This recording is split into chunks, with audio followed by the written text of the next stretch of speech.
新鲜界消息来看到，今年金曲奖台语歌曲入围名单竞争真激烈，因为入围的人拢毋是大满之工，像讲歌手江惠仪已经第3届入围台语歌曲，抑阁有关灵芝，因为风格和过去拢无相像，过去摕到最佳客语歌手奖了后，即届阁要拼金曲台语歌曲，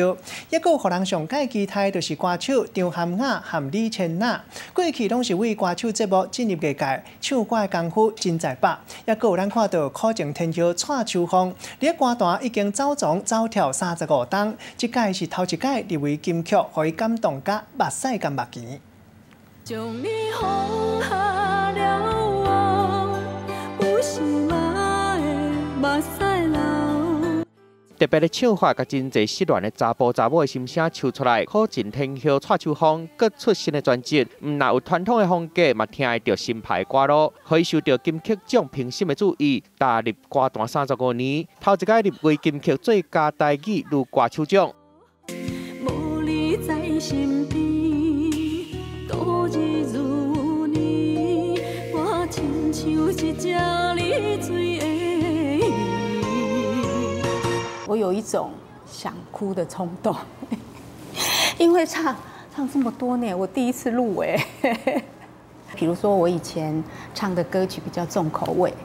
然后比较也许比较江湖。现在年轻的世代嘛，然后就要跟着走。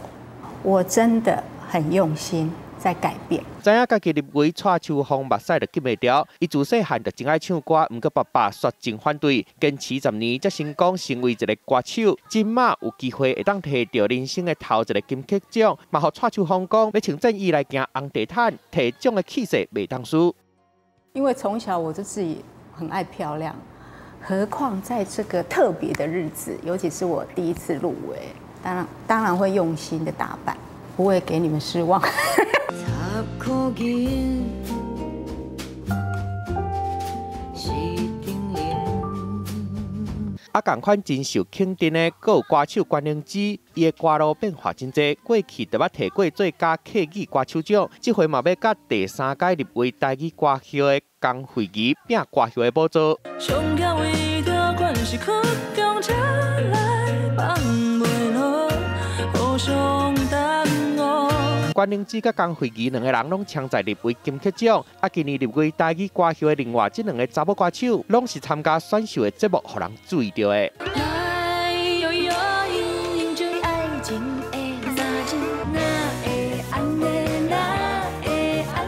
为传统台语歌曲的歌路跳出来，歌手张涵雅甲李千娜拢甲因新派歌手的特色唱出来，嘛，互人真期待今年的台语金曲歌曲到底会是什么人？记者综合报道。